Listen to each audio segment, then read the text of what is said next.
Good evening, kids. I wasn't sure which one I was going to film, so I did a little bit of the eeny, meeny, miny, mo, and the one that came victorious was the Rex Alpha. These are both Arex pistols. This is the Rex 01 Tactical, and this is the Rex Alpha.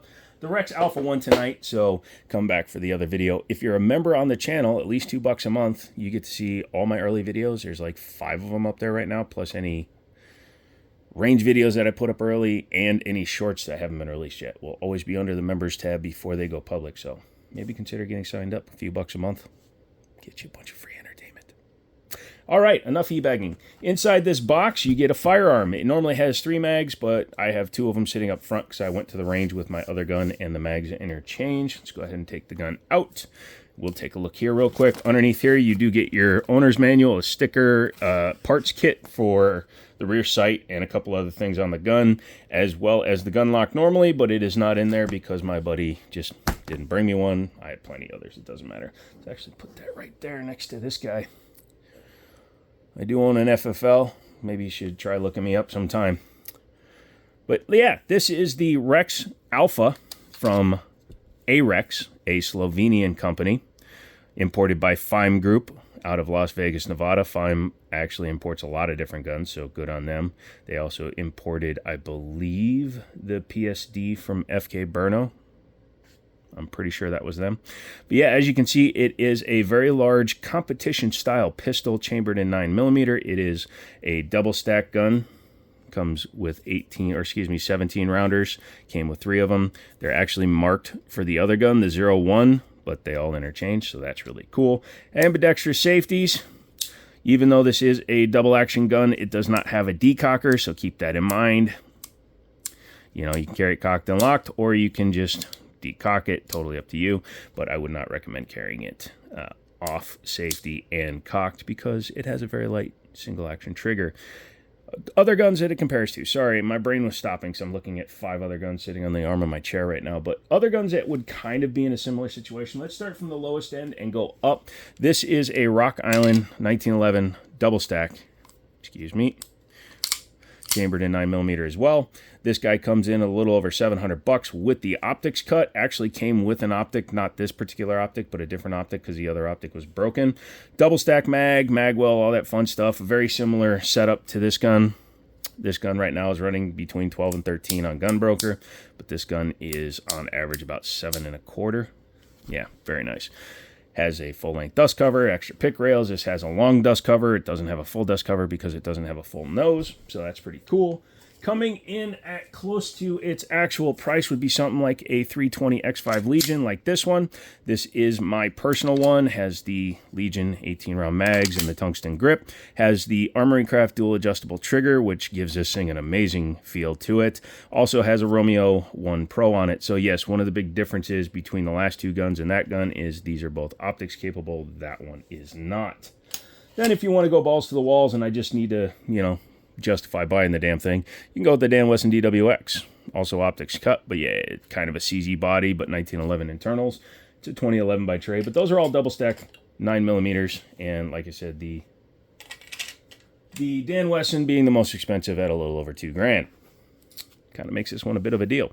So modeled after the 226, it has a slightly different style trigger guard than you see on any other gun because of this little extra angle there. It looks kind of cool. Undercut trigger guard. It is a steel frame. Has checkering on the front, which is pretty effective. Fingers don't go anywhere.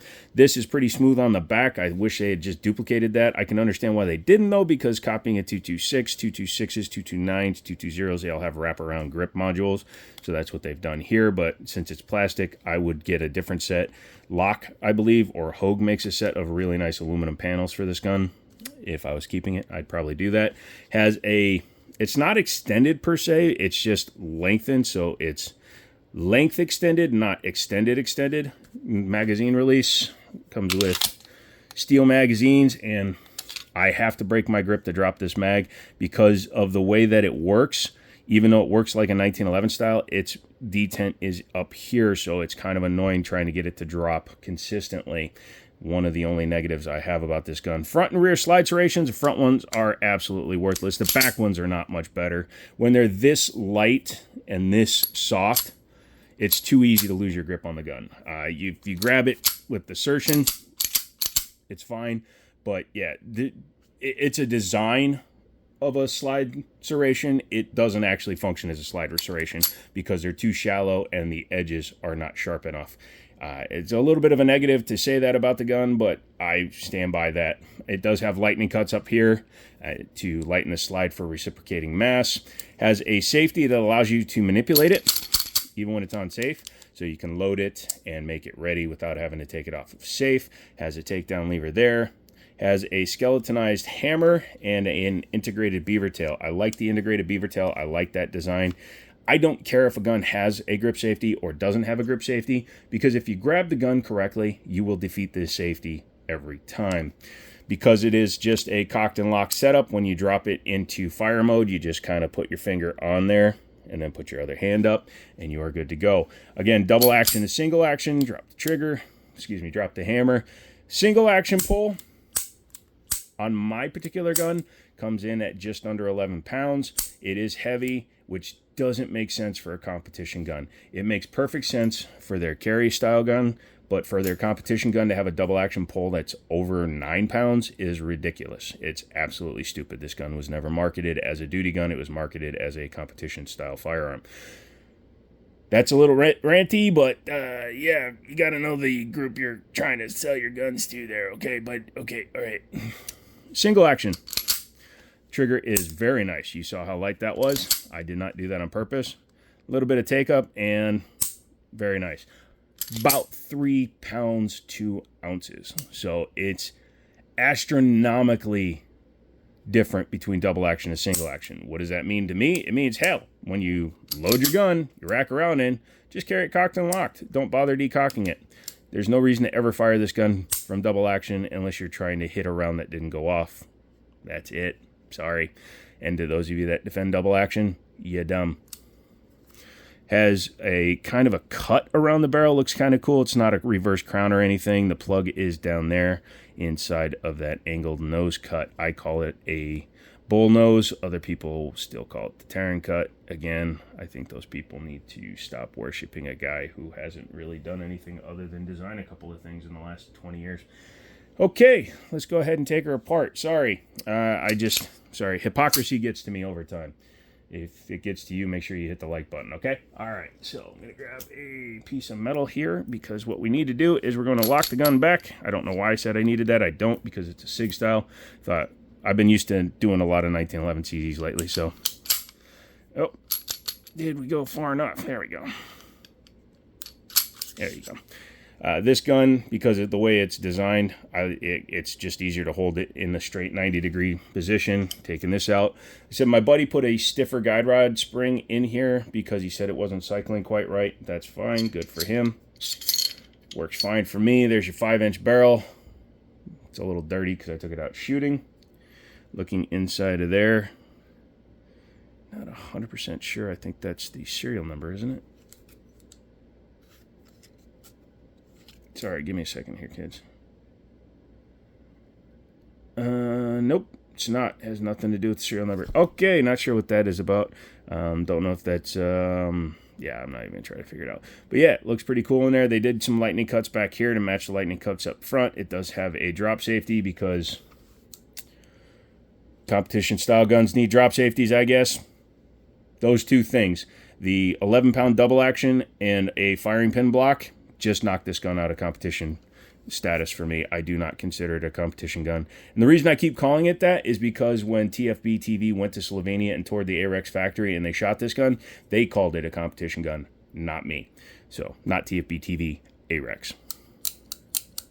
Pretty solid inside though. Overall, I'm, happy with the way it's built and the fact that it has a steel frame. It gives it enough weight that shooting it fast is not a problem. Reassembly is just the opposite. So you just take your guide rod, take your spring. Like I say, he put a much stiffer spring in there.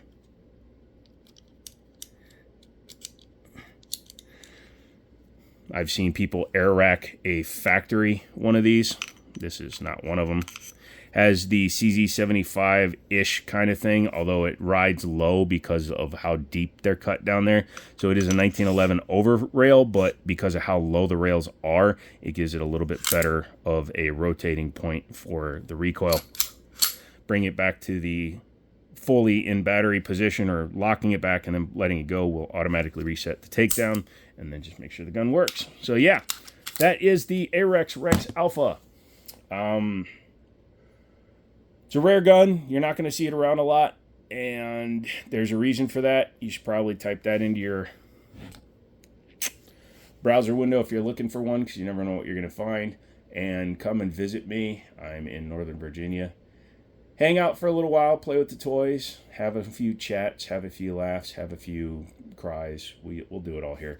Put not a competition in the comments if you made it this far. I do apologize for those of you that stayed around this long listening to me not appreciate Arex for About a Gun, because I really do like their stuff.